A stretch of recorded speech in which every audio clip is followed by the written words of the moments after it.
মাত্র একদিনের নোটিশে জীবনের প্রথম ফ্লাইট জার্নি, তাও আবার শুধুমাত্র আমি একা।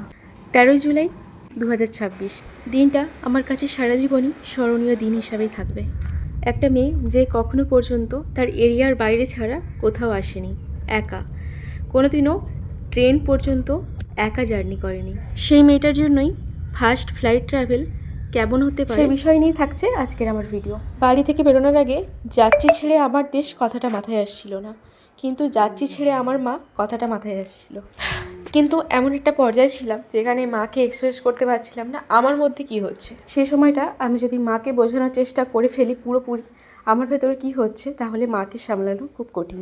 আসার আগে আমি মায়ের বাড়ি থেকে বেরিয়েছিলাম, মা আর দিদার সাথে এটাই আমার ছিল শেষ দেখা। আমি পারবো না এমন কিছু নেই, ঠিক এইটা মাথায় রেখে মনের মধ্যে বেরিয়ে পড়লাম। আমি আজকে যেখানে যাচ্ছি সেখানে যাওয়ার আমার দুদিন আগেও কোনো প্ল্যান ছিল না, ইভেন একদিন আগে কোনো প্ল্যান ছিল না। আমার মনের কষ্ট থেকে শরীরের ভেতরে যে কী যাচ্ছিল সেটা আমি ভিডিওগুলো দেখে এখনও ফিল করতে পারি। সেই সময়টা আমার মধ্যে দিয়ে কী যাচ্ছিল, যাকে সব থেকে আমার ছেড়ে আসতে কষ্ট হয়েছিল সেটা আমার মা। এর আগে আমার কোনো ফ্লাইট ট্রাভেল এক্সপিরিয়েন্স নেই। আমার হাজব্যান্ড যা আশা করে আমি ওকে এয়ারপোর্টে, হ্যাঁ, ভিডিওর শুরুতে তার কথা আগে বলা অবশ্যই উচিত ছিল, যার কথাগুলো আমাকে এত ইন্সপায়ার্ড করে। এবার আমার লাইফে আসা থেকে প্রতিটা মুহূর্তে আমার যে কোনো প্রবলেমে সে সবসময় আমার পাশে থাকে, সবসময় আমাকে সাহস দেয়। এয়ারপোর্টে পৌঁছাতে আমাদের বাড়ি থেকে টাইম লাগে প্রায় 3 ঘন্টা, আর এই 3 ঘন্টা যেতে যেতে যেন ভীষণ বোরিং লাগে। তখন অবশ্য বোরিং লাগার কোনো অবস্থায় আমি ছিলাম না, মাথার মধ্যে অনেকগুলো চিন্তা ঘোরাফেরা করছিল। এভাবেই আস্তে আস্তে পৌঁছে গেলাম এয়ারপোর্টের কাছাকাছি। এয়ারপোর্টের ভেতরে এসে খুব একটা ভিডিও করার অবস্থায় আমি ছিলাম না। যখন আমি ক্যামেরাটা অন করলাম তখন আমার গেট এন্ট্রি থেকে বোর্ডিং ইন ফ্লাইট পর্যন্ত অলরেডি আসা হয়ে গিয়েছে। এখন ওয়েট করছিলাম বাস আমাদের ফ্লাইটের কাছে নিয়ে যাবে কখন। হ্যাঁ, আরেকটা কথা বলে রাখি, আমি কেন জানি না এয়ারপোর্টের গেট এন্ট্রি থেকে শুরু করে চেকিং, সিকিউরিটি স্টেপ বাই স্টেপগুলো করার পরে আমার কিন্তু কোনো রকম ভয় তো আসছিলই না। এয়ারপোর্টে পা দেওয়ার মানে এয়ারপোর্টের গেট এন্ট্রি থেকে শুরু করে আমার নিজের মধ্যে যেন একটা কোথায় প্রাউড ফিল হচ্ছিল, যে কারণে এইসব ভয় ভীতি আমার মধ্যে একটুও ছিল না। আমি রীতিমতো ফ্লাইট জার্নিটা এনজয় করি। আমার কাছে এই টোটাল জিনিসগুলোই যেহেতু ছিল একটা অজানা, আর এগুলো যে আমি নিজের উপর দিয়ে অভিজ্ঞতা নিতে পারছি, এটা ছিল আমার কাছে একটা ভাগ্যের ব্যাপার। তাও আবার ছিলাম আমি শুধুমাত্র একা।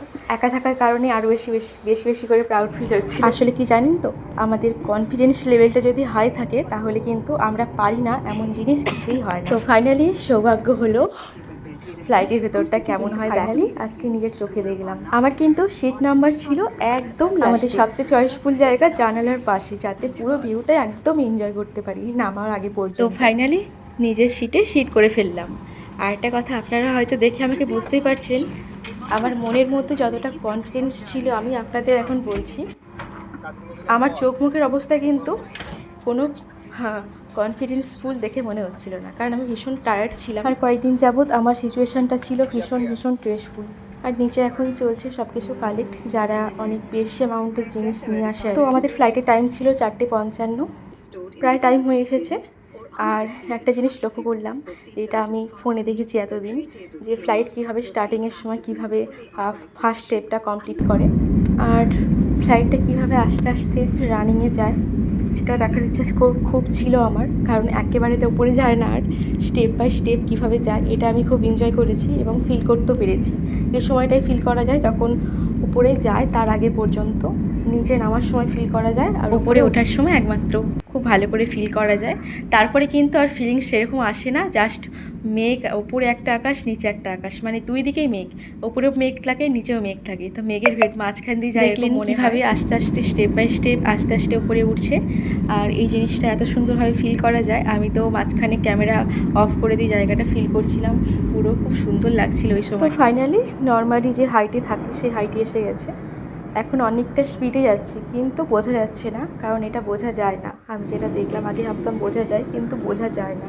আর একটা সমস্যার প্রথম দিকে আওয়াজটা প্রচুর তীব্র লাগে, আস্তে আস্তে ঠিক হয়ে যায়, তবে ফ্লাইট ল্যান্ড করার পরে যেন একটুখানি কানটা অন্যরকম লাগে, মনে হচ্ছে শুনতে পাচ্ছি না এরকম কিছুক্ষণ লাগে, জাস্ট কয়েকটা মিনিটের জন্য, তারপরে আবার সবটা নর্মাল। আর এই ভিউটা সবাই নিজের চোখে দেখতে চায়, কে না দেখতে চায়, এত সুন্দর ভিউ কেউই মিস করতে চায় না।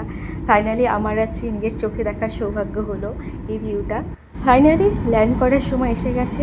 ল্যান্ড করার সময়তেও কিন্তু একদম স্টেপ বাই স্টেপ নামে, আস্তে আস্তে ধীরে ধীরে মনে হয় আস্তে আস্তে নিচের দিকে নামছে, এটা বোঝা যায়। ওই সময়টা খুব সুন্দর ফিল করা যায়। ফাইনালি চলে আসলাম আমার ডেস্টিনেশনে।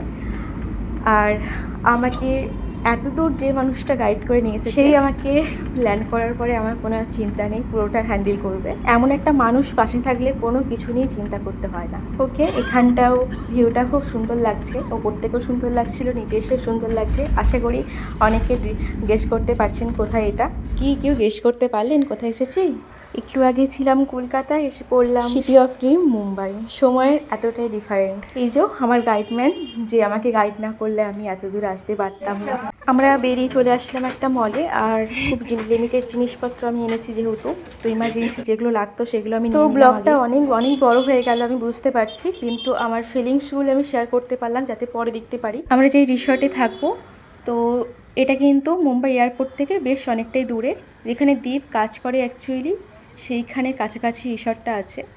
আর এখন তো রুম ভাড়া চট করে পাওয়া যায় না, আমি যেহেতু খুব হঠাৎ এসেছি। আসলে মুম্বাইতে চট করে রুম পাওয়া যায় না, ওরা অনেক চেষ্টা করেছে আমি আসার আগের দিন, তো একদিনের নোটিশে কখনোই পাওয়া যায় না। সেই জন্য যতদিন না কোনো রুম অ্যারেঞ্জমেন্ট হচ্ছে ততদিন এখানে থাকারই প্ল্যান রয়েছে। তো ওকে, নতুন একটা জীবন, নতুন করে আবার সব কিছু স্টার্ট করা, রিস্টার্ট। ঈশ্বর আমাদের লাইফে কখন আবার নতুন করে রিস্টার্ট করে সেটা আমরা ধরতেও পারি না। অনেকের লাইফে এটা হয়, আমার লাইফে এটা হলো। ওকে, আবার নতুন করে সব কিছু নতুন করে আপনাদের সামনে আসবো। আজকের জন্য এইটুকুই। ওকে, বাই।